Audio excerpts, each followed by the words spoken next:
La Bible enseigne que personne ne peut connaître la date du retour du Seigneur. Mais la Bible enseigne aussi clairement que nous pouvons connaître la saison du retour du Seigneur. Je vais vous présenter 50 raisons qui montrent que nous vivons dans la saison du retour de Jésus.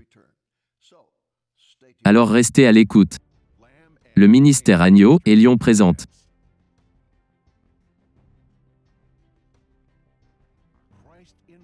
Christ dans la prophétie.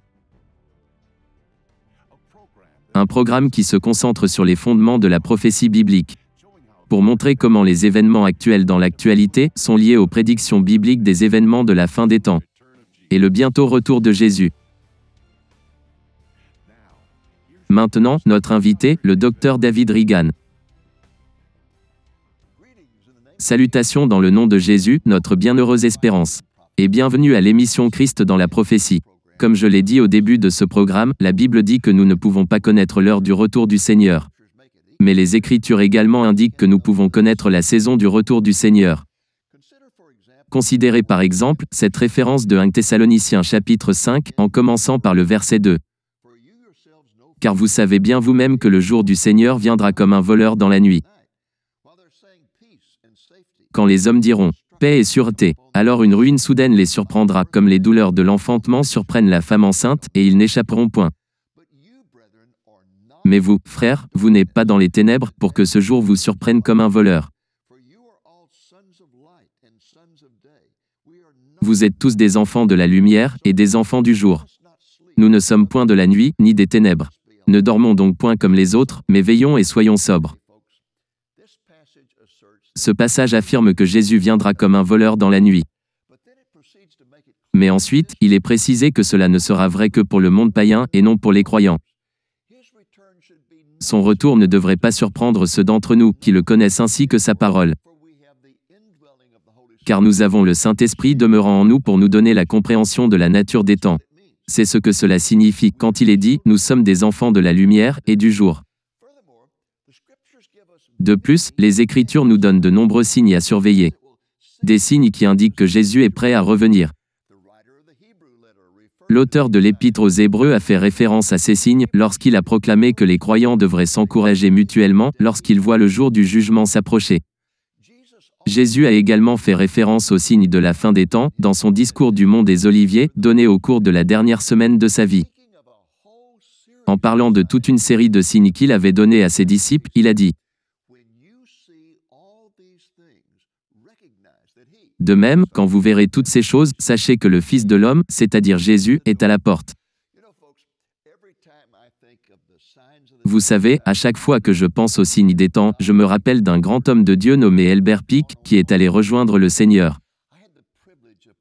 J'ai eu le privilège de participer avec lui à des conférences de prophétie biblique à Orlando, en Floride, au début des années 1990. Monsieur Pick avait environ 80 ans à cette époque. Il enseignait sur le thème « Les signes des temps ». Et il commençait ses présentations en disant : il y a 60 ans, quand j'ai commencé à prêcher, il fallait que je me gratte comme un poulet pour trouver un petit signe du retour du Seigneur. Il faisait ensuite une pause pendant un moment et ajoutait : mais aujourd'hui, il y a tellement de signes que je ne les cherche plus. Au lieu de cela, j'entends un son, le son d'une trompette. 50 raisons que nous sommes à la fin des temps. Le premier signe. Il y a 100 ans de cela, en 1917, il n'y avait pas un seul signe tangible et mesurable indiquant que nous vivons dans la saison du retour du Seigneur. Les premiers signes furent la déclaration Balfour, qui fut publiée par le gouvernement britannique plus tard dans cette année-là, le 2 novembre 1917. La déclaration fut motivée par le fait que pendant la Première Guerre mondiale, les Turcs étaient aux côtés des Allemands. Et ainsi, lorsque l'Allemagne a perdu la guerre, il en fut de même pour les Turcs. Et les Alliés victorieux ont décidé de diviser les empires allemands et turcs. Les territoires turcs, appelés l'Empire ottoman, contenaient l'ancienne patrie du peuple juif. Une région que les Romains appelaient Palestine, après la dernière révolte juive de 132 après Jésus-Christ. Maintenant, ce que la plupart des gens ne réalisent pas, c'est qu'en 1917, la Palestine incluait tout Israël moderne et la Jordanie. Et dans le plan que les Alliés avaient concocté pour diviser les territoires allemands et turcs, la Grande-Bretagne s'était allouée la Palestine. Cette décision est à l'origine de la déclaration Balfour. Dans ce document, Lord Balfour, le ministre britannique des Affaires étrangères, a déclaré que l'intention du gouvernement britannique d'établir la Palestine était de donner un territoire national au peuple juif. Le principal porte-parole chrétien évangélique en Angleterre à l'époque était un homme du nom de F. B. Meyer. Il a immédiatement reconnu la signification prophétique de la déclaration, car il était conscient que les Écritures prophétisaient que le peuple juif sera rassemblé dans sa patrie, juste avant le retour du Messie. Meyer a envoyé une lettre aux dirigeants évangéliques d'Angleterre leur demandant de se réunir à Londres à la mi-décembre pour discuter des implications prophétiques de la déclaration Balfour. Dans cette lettre, il a déclaré « Les signes des temps indiquent la fin des temps des nations. Et le retour de Jésus peut être attendu à tout moment. Mais avant que la réunion de Meyer puisse être convoquée, un autre important événement s'est produit. Le 11 décembre 1917, le général Allenby, le chef des forces alliées au Moyen-Orient, a libéré la ville de Jérusalem après 400 ans d'occupation turque. La Bible dit que nous sommes à la fin des temps depuis que l'Église a été établie, il y a 2000 ans à Jérusalem, au jour de la Pentecôte.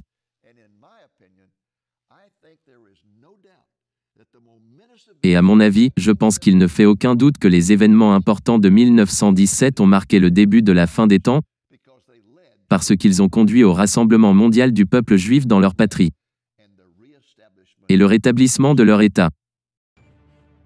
50 raisons que nous sommes à la fin des temps.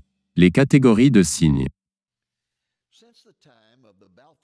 Depuis l'époque de la déclaration Balfour en 1917, nous avons assisté tout au long du XXe siècle à l'apparition de signes après signes, pointant au bientôt retour du Seigneur.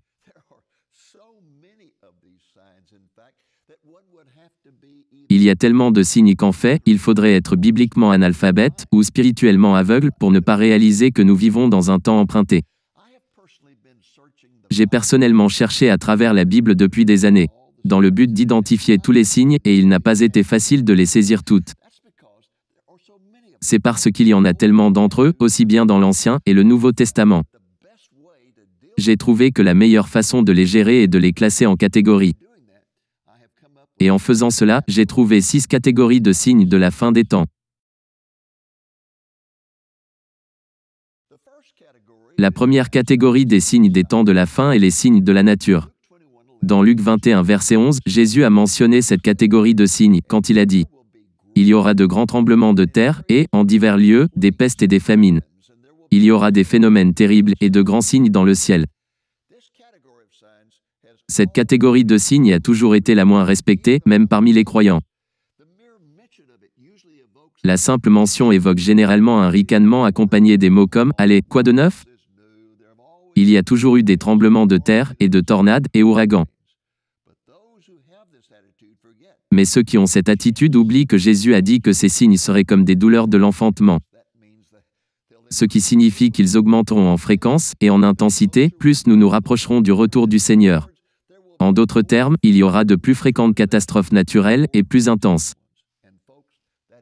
Et c'est exactement ce qui se passe.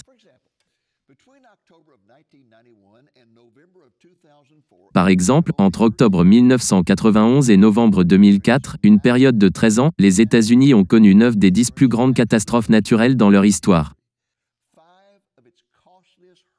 5 des ouragans les plus coûteux. 3 des 4 plus gros tornades de son histoire.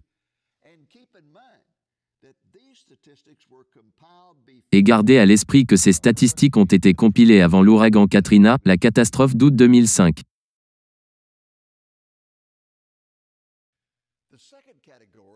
La deuxième catégorie de la fin des temps est les signes de la société. Paul a mentionné cette catégorie de signes dans 2 Timothée 3 quand il a écrit ces mots. Sache que, dans les derniers jours, il y aura des temps difficiles.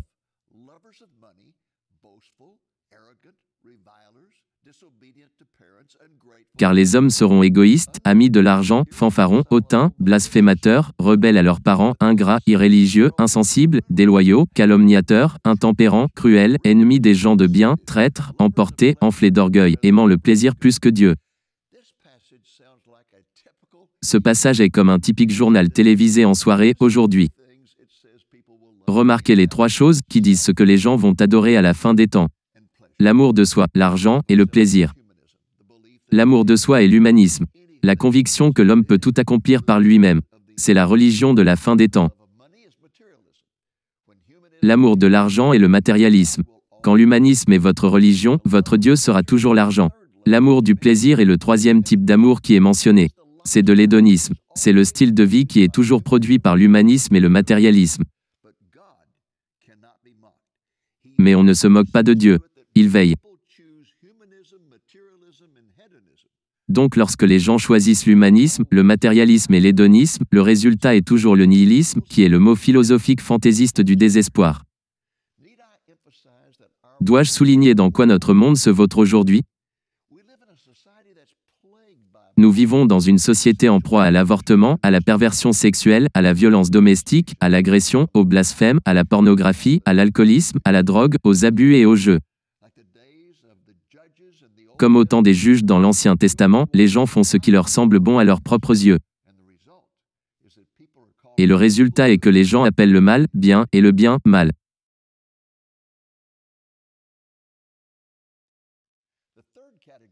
La 3e catégorie des signes des temps de la fin est les signes spirituels. Il y a plus de signes dans cette catégorie que dans toute autre. Beaucoup sont de nature maléfique, mais il y a certains aussi de très positifs. Concernant les signes négatifs, un passage typique est celui de 2 Timothée 4, où il est dit « Car il viendra un temps où les hommes ne supporteront pas la saine doctrine.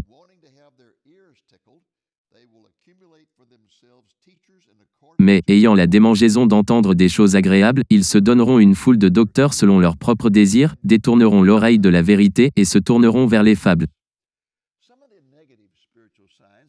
Certains des signes spirituels négatifs qui sont spécifiquement prophétisés comprennent les choses suivantes.